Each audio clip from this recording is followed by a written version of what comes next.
Yes, I have learned so much, and I just want to help every, especially woman veteran. I want to help every veteran, but especially the women who don't understand. First, you're a veteran, and you need to know that.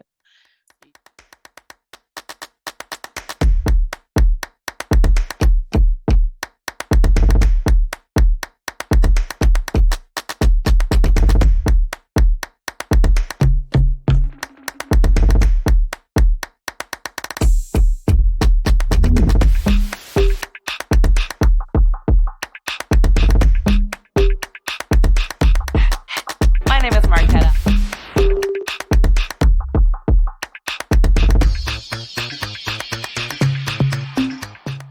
Welcome to She Served, Sheroes, the podcast.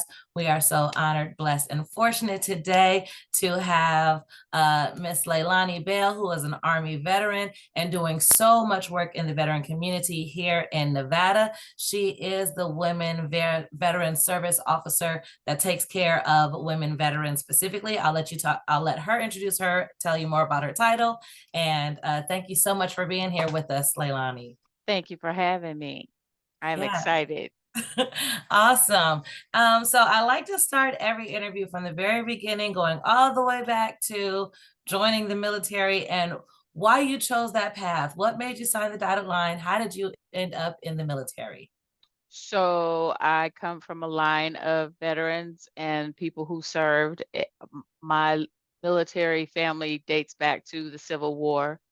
Wow. My great-great-great-grandfather, Peter Hunt, actually served on the Confederacy side, but that was a whole thing because he was a mulatto slave. There is a book written about my great-great-grandfather. But as we transitioned into more the newer times, if you will, my grandfather on my mother's side was a World War II veteran. My father was a peacetime veteran in the Navy. So while everybody was talking about college, it was, early 80s, and I just was not feeling college, even though both my parents were like, just go for a year and see how you like it. I had pretty much decided it was just going to be an extension of the high school. And while my high school was not bad, I just didn't want to continue on that path. I was ready to see the world. I was ready to get away from this little town I lived in California, in Los Angeles County. So I went to see the recruiter, and when he came to my house, both my parents were shocked because I was the kid who didn't like to be told what to do, and and they thought she's not going. But I took the ASVAB and I scored relatively high. Well, no, let me say, I scored low the first time. Okay. And I was trying to get in the Air Force. Okay. And so after I took the test, that I called the recruiter back and I was like, I took the test, and he was like, yeah, we're not going to be able to do anything with you right now. Well, when I went to see the Army recruiter, who called me, because after you take the ASVAB, they all start calling. And he said, come down and let's talk. And he said, I'm going to let you take it again. And so the second time I took it, I scored much higher because it was not 7 a.m. in the morning and all the things, right? Right. And so I took the test the second time and scored much higher. And then, of course, the Army pulled out a list of, you can do all of these things. And so I picked communications because, oddly enough, I thought it had something to do with writing. They don't tell you. Right. when you sign up. So I went into communications, right? And I went in on the delayed entry program. Back then, you could sign up early and swear in and think you in, but you're really not, but you don't know that. Right. So I went in on delayed entry 6 months before I graduated high school. Oh, wow. Yeah. So I was 17 when I went in, and when I swore in and when I went in. And so, yeah, that's how it started. I was but my parents had to sign for me to go because I was 17. And then, but when I made the decision, my father was super excited, even though I didn't go in the Navy. And I picked up where my ancestors, where my father left off. I was a peacetime veteran. or Cold War, we like to say, because there was a lot going on that nobody else knew about, but we did. And yeah, I loved being in the communications field. I was a radio teletype operator, Okay. 31 Charlie, that has since been replaced by the fax machine. And Mm. and it was, we actually got to test the first fax machines when I was in Oh, the wow. military. Yeah. Listen, So, when you said 80s, I'm like, 80s where? How was it yeah. possible for you to join the military in the 80s when you were born in the 80s? But Love it. Yeah. So my job, well, went to school, got through basic.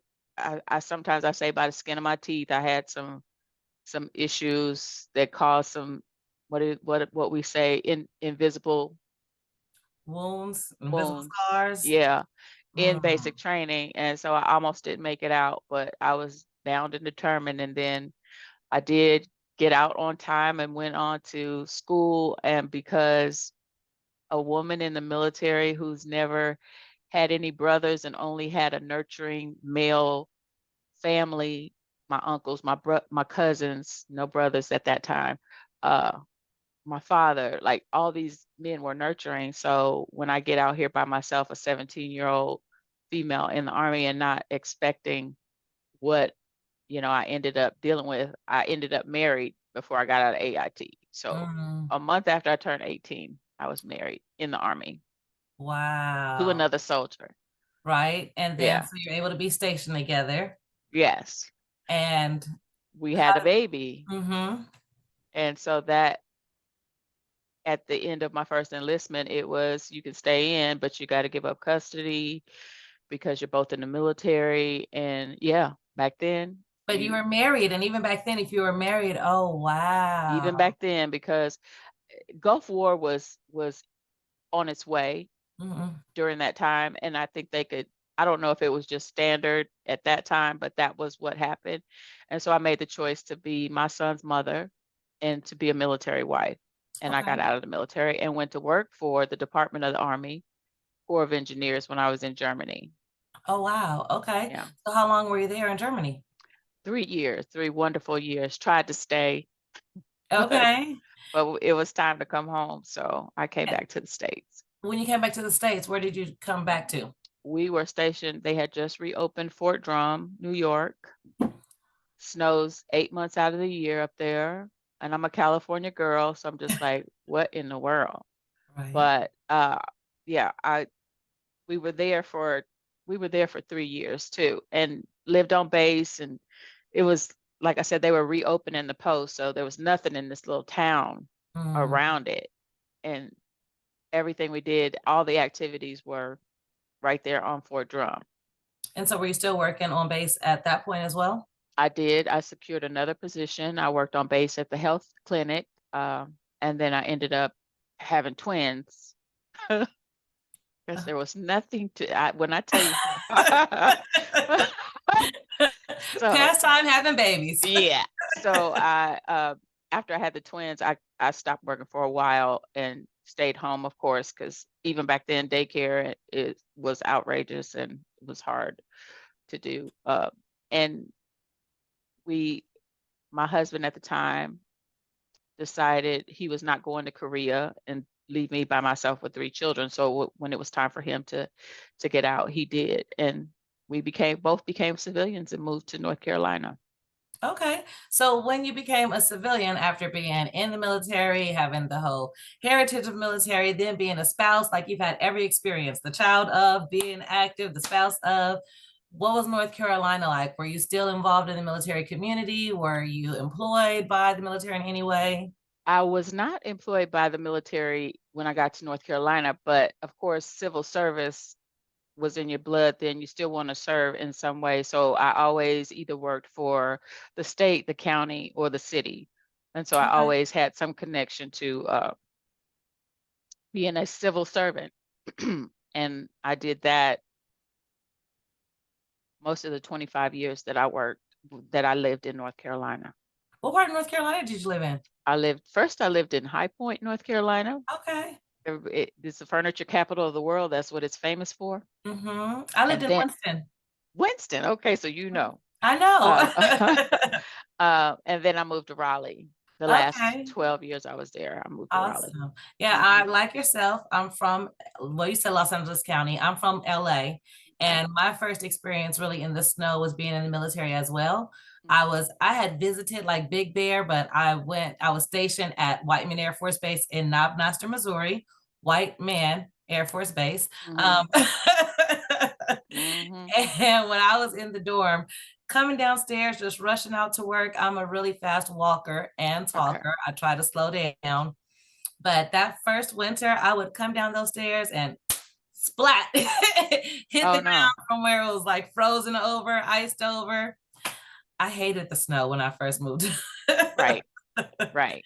So I totally understand. So, okay, one, I want to ask what the transition was like getting out of the military and being a mother. Was there anything, that shifted in you from having that experience yourself, not being a military brat? I'll start with that question. So getting out was not as difficult for me because I was still on a military base. And it wasn't really until I got to North Carolina when we weren't like right there close to a base or on the base that I had to come to grips with this is civilian life and this is what it's like and it's not structured and people some jobs, a couple of jobs that I had before I went to work in it for the city or the state, they don't have written SOPs like what I'm used to being able to, if I don't know the answer, I can go grab the SOP and find out. Well, when you're dependent on the supervisor that's not that great or doesn't necessarily know their job, that was an adjustment for me. I had some difficulties as Yeah. far as not wanting to listen to people who I felt didn't know what they were talking about and couldn't prove that they knew what they were talking about because you don't have Mm. anything in writing. So, Right. yeah. I understand that. So, what made you end up? Because, I know of you now and getting to now, but where did going from North Carolina to coming to Las Vegas and getting back involved or getting involved in the veteran community? Okay. So, first marriage didn't work out. We were married at 18 and, Mm. got a divorce. And then I dealt with a couple other people. And the last person that I ended up marrying it was not a good marriage. He was actually an Air Force Reserve Okay. uh, at the time that I married him. And I left North Carolina because I was concerned for my daughter, who is now 16, and myself. Okay. And so that I thought I was going back to California. Okay. Then I saw the cost of living. Oof. From North Carolina to LA. Woo. Listen. I said, and people still, I go to California whenever I get a chance because it's not, that far of a drive, which is great. Right. But before I transitioned out here to Vegas, everybody was saying, "You coming back to Cali? Come on," and I was like, "I can't sleep in my car," and y'all, Right. I every remember I transferred from North Carolina to Los Angeles with my job, and my rent doubled. The place yeah, that I was living in at that point, I was living in Pilot Mountain, which is hmm near Mount Airy, North Carolina. So really in the middle of nowhere. And my townhouse was, almost $1 a month per rent. right, right, And so then when I was going to LA, the place that I found was twice the rent. And yeah, I got a cost of living adjustment with my job, but it was not twice the salary. yeah, right. It- so it's funny because I bought a home in North Carolina before I left. My mortgage was $900 a month for a Wow. 4-bedroom, split level, 3 bath, like yard, the whole nine. So Yeah. when I got here, it wasn't as bad. I've been here, it'll be 8 years this year. Okay. And it wasn't as bad as it is now, but it was still, of course, a difference. Mhm. And now it's pretty outrageous, but I'm going to use my veteran benefits, and we'll Amen. talk more about that, I'm sure. Yes. Yeah. Yes. We definitely want to hear about that. So when you got here to Vegas 8 years ago, what was the plan? The plan was to work for the city of Las Vegas, the county of Clark, or the state of Nevada. And Okay. and I did not apply for anything other than those three. Okay. and ended up my first state job was with the welfare office, Department of Welfare and Supportive Service. And that was I love that job, but I learned a lot working with the state that, sometimes it's just as long as you sit here, you'll move up, not necessarily have people skills or any other kind of skills. And so I thought to myself, well, I'm going to try the private sector because Okay. I hadn't done that in a long, long time. And I ended up working for a company called International Market Centers, which is now they've changed their name to something else. And I left them last November November 22.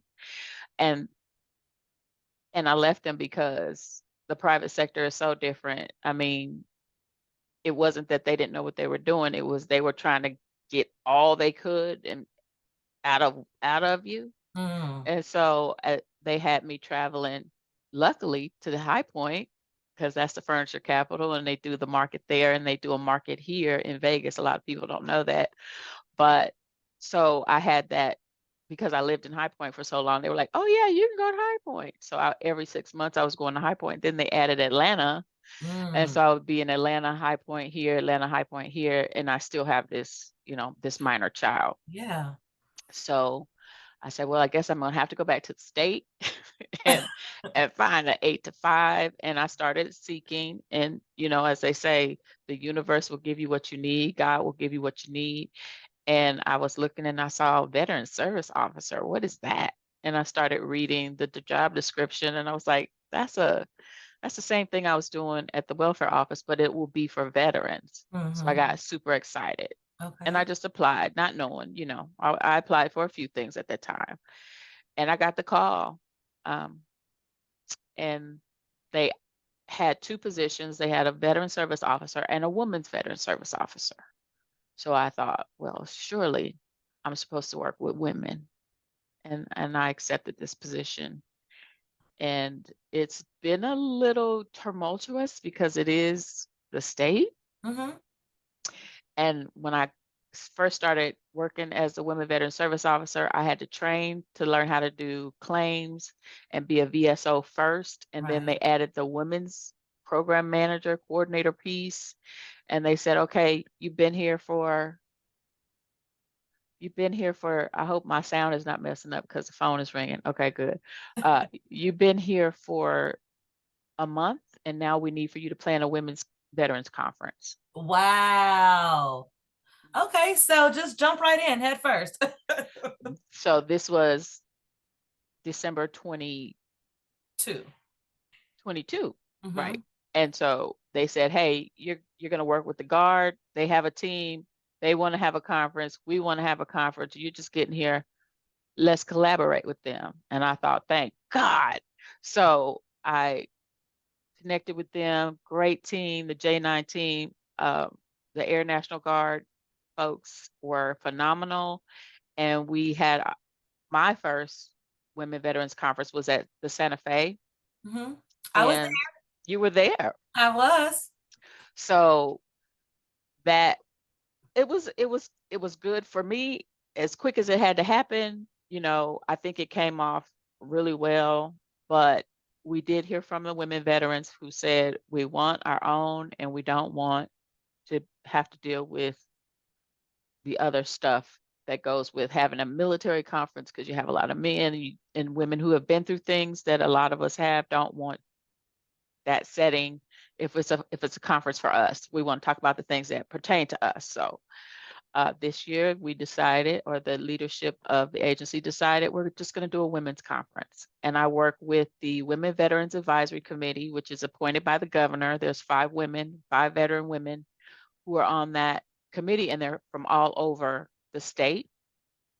And they meet quarterly and they talk about the things that pertain to women veterans in the state, what women veterans need in the state, what we want to see happen for women veterans specifically. And we try to get those things to legislature and get them some stuff voted on. So the position I actually hold was voted on by the legislature. There will be a woman veteran service officer in the Nevada Department of Veteran Services, whether it's me or somebody else. There will always be one that is designated specifically for women. So I'm happy That that it's is me right awesome. now. I'm Yeah. happy that it is you as well. And just the work that's being done in Nevada. I mean, you guys are really on the ground making it happen. The fact that, you guys took information from the first one, implemented change, and are making sure that it's really women focused. Being a woman veteran yourself, now that you're in this position, are you aware of a lot more things that are out there that maybe you didn't know of before? Well, honestly, I have a sister. All my siblings are veterans. I don't think I mentioned that, but my youngest sister had a surgery done by the VA that ended up rendering her unable to bear children after the surgery. And so she was able to file a claim for Mm, compensation. And she okay. kept saying to me, to my older sister and myself, you all need to file a claim. Like you need to, and I'm like, for what? Like I didn't go through a surgery. So having this position and learning that not all scars are visible. There are some things that happen or some injuries or illnesses or conditions even now that we deal with that women who never served don't have to deal with, and they are compensable. So once I learned that, like I've been on a mission. Every woman veteran that I know, first of all, we need to understand that we're veterans. If you put those boots on, if you put that uniform on, if you were honorably discharged, which a lot of people, not a lot, but there are a few people who come and try to get access to the compensation that won't be able to until their discharge is upgraded. But that's another story for another day. Like, yes, to answer the question short, yes, I have learned so much, and I just want to help every, especially woman veteran. I want to help every veteran, but especially the women who don't understand. First, you're a veteran, and you need to know that. Even if it was a rough time and you hated every minute of it, you are still a veteran. You've earned benefits. And if there's something wrong and it stems from your time in the service, then you need to sit down with a VSO or go online and start reading and see if it's something that you think that is worth filing for. All they can say is yes or no. Right. So try.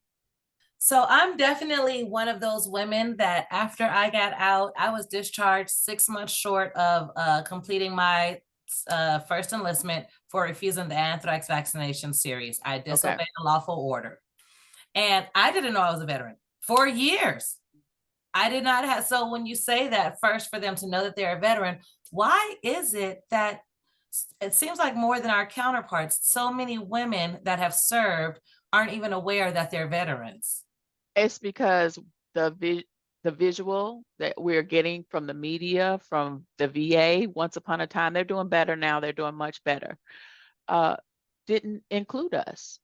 You didn't see the picture of the woman in the army in the boots and with the rucksack on. You didn't see that for so long. And then the VA went through a period of time where they just were not doing right by veterans. I'm just saying.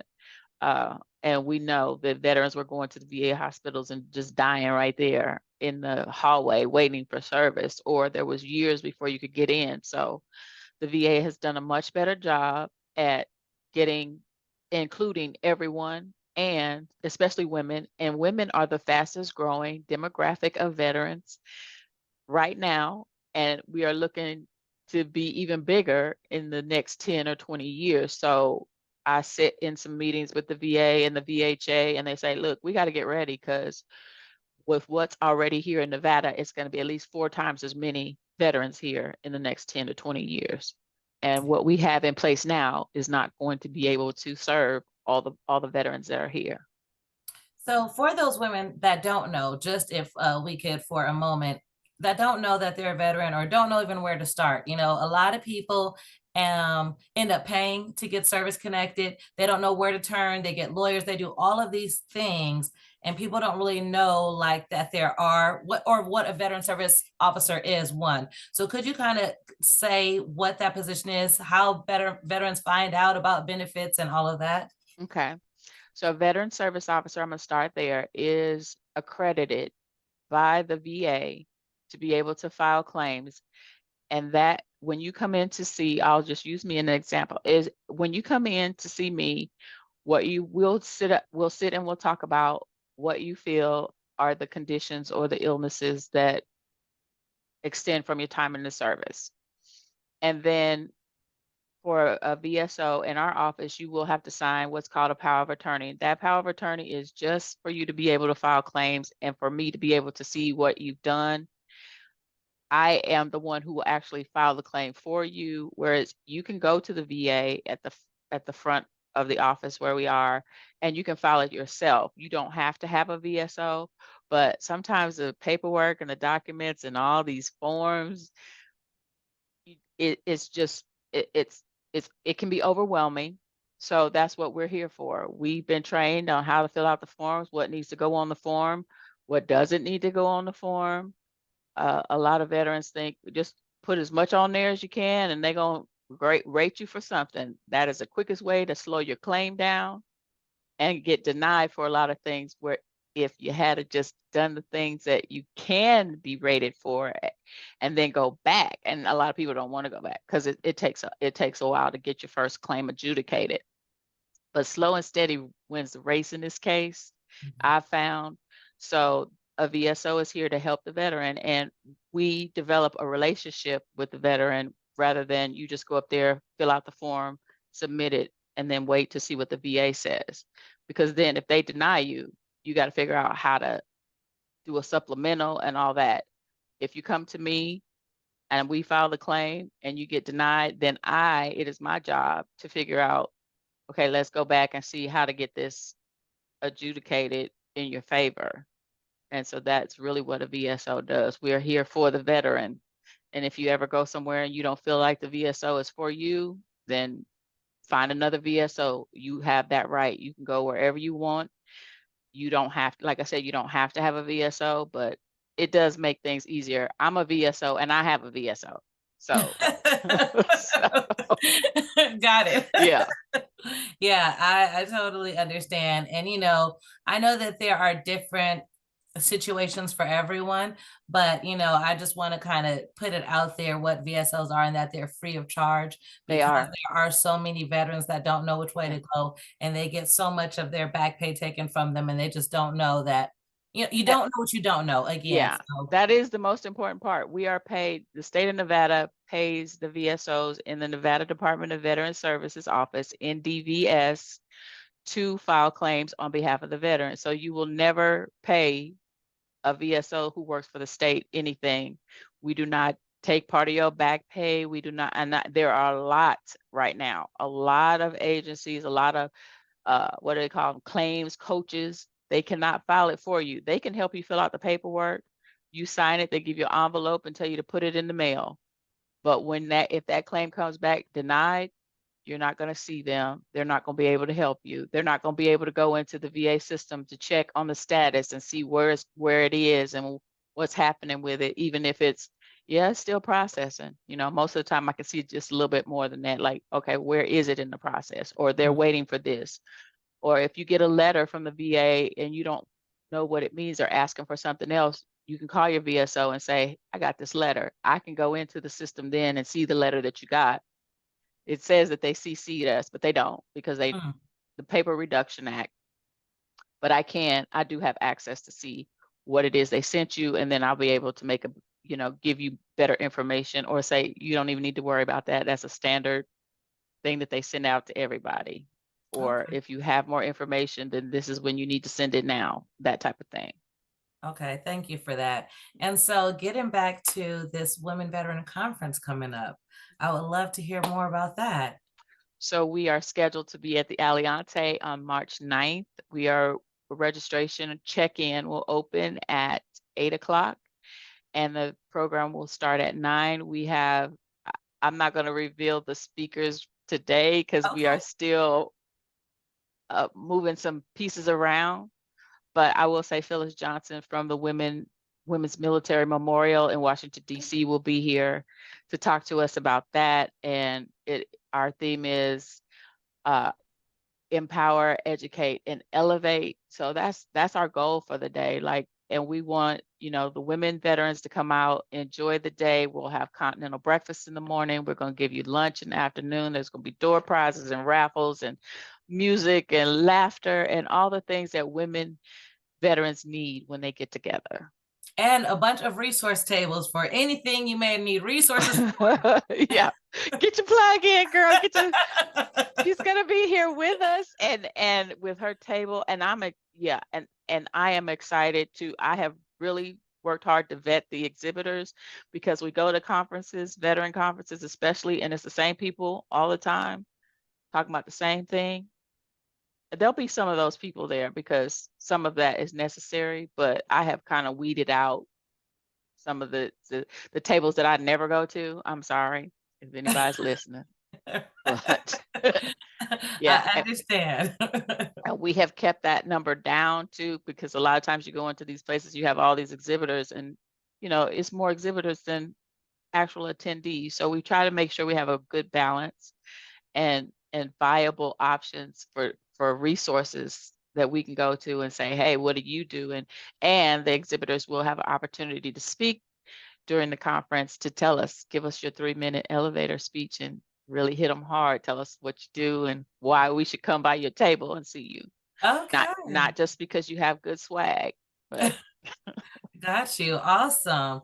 Good deal. Well, also last year at the conference, you guys had a space where women could get clothes. I remember I got one of the raffles. You guys had like the door prizes. I really liked the tables, the way they were themed, and then there was a space where I don't want to say in case you guys do it this year, but there was a way to kind of find an envelope and get a prize.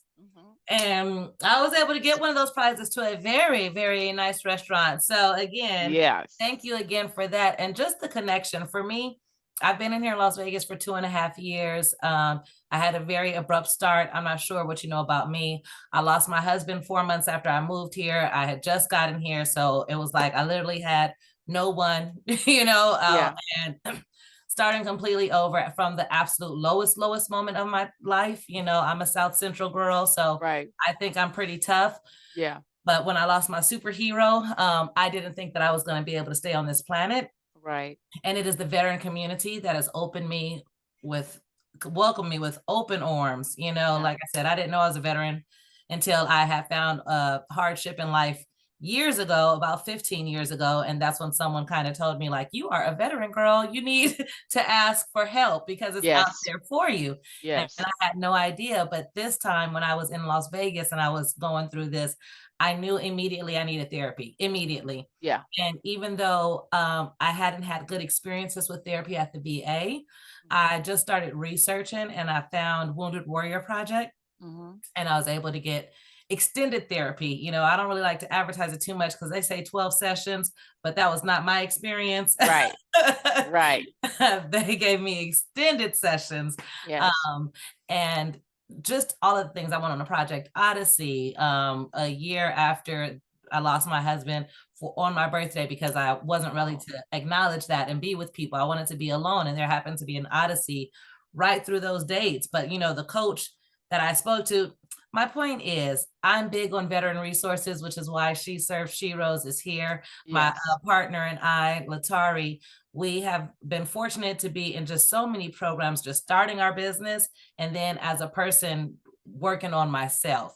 Yes. So we thank you so much because we want to know about the services that are here in Vegas. We want to pass on resources, and having a VSO right here with us that is the women's VSO, yes, the only one in the state. Yes. The only one in the state. We really appreciate you being here. And what else should women veteran know or be on the lookout for now? Okay, so I do want to address really quickly the PTSD due to MST. Yes. And I don't know if your listeners know what that is, but it's military sexual trauma. So if you have suffered through that and you have suffered in silence for so many years, which I was one of those people with these invisible wounds, not knowing why relationships don't work out, not knowing why I get hostile in certain situations, like, but thankfully, I didn't start therapy till I got this job and realized that, okay, this is a part of what I've experienced and there's somebody here to help me. And so for women veterans who want to, please get some help for your PTSD. And if you've gone through MST, military sexual trauma, please, that there's free help here at the VA. Even if you're not rated, even if you're not even being seen by the VA, you can tap into that service. And I would recommend it highly, especially if later on down the line, you may decide, yeah, I think I need to be compensated for this invisible injury that I have or scar that I have.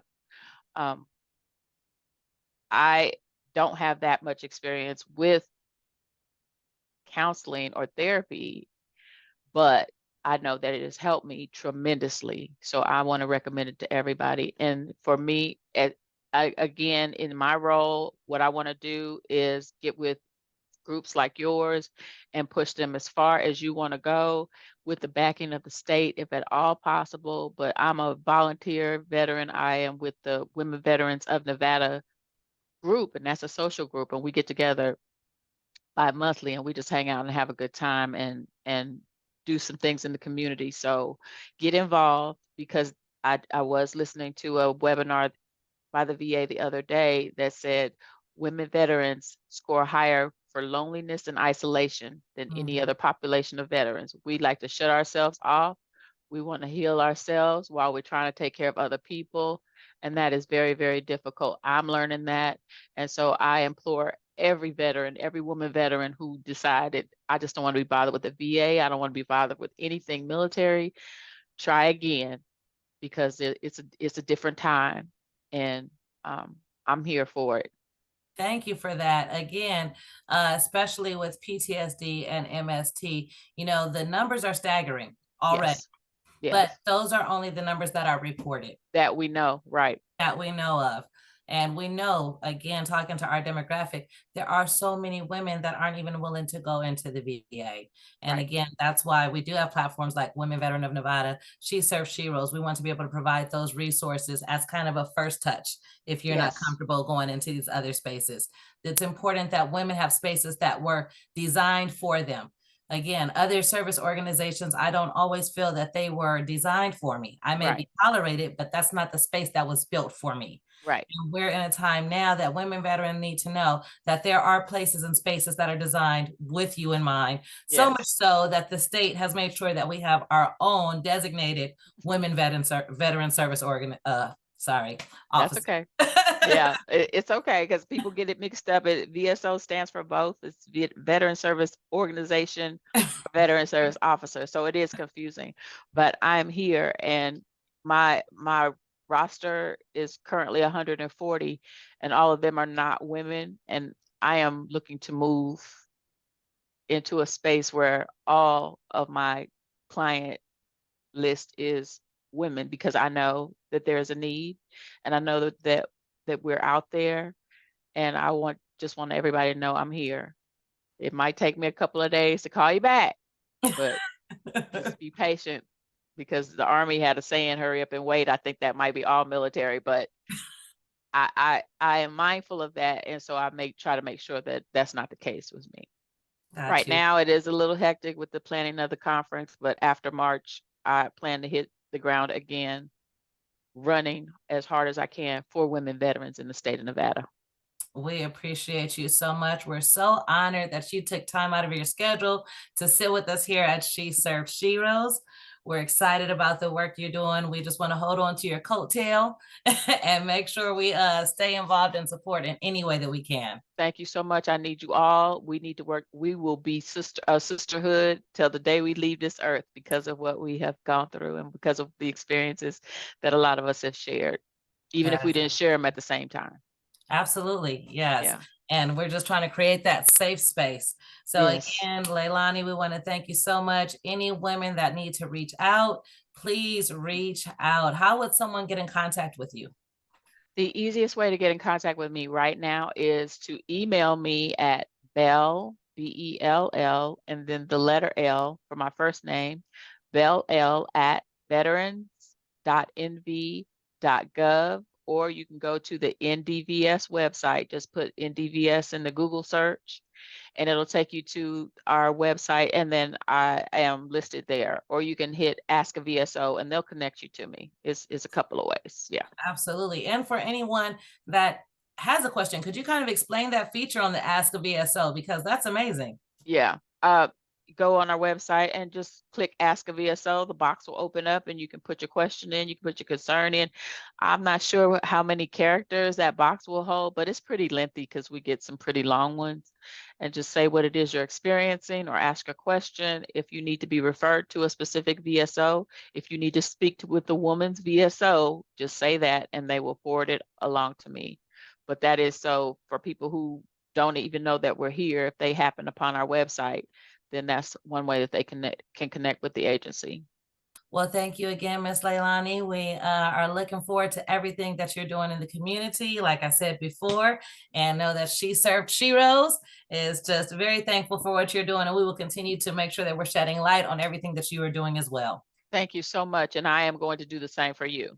Thank you. We appreciate you, and we'll talk to you soon. All right, Can't wait for bye-bye. the conference. Bye-bye.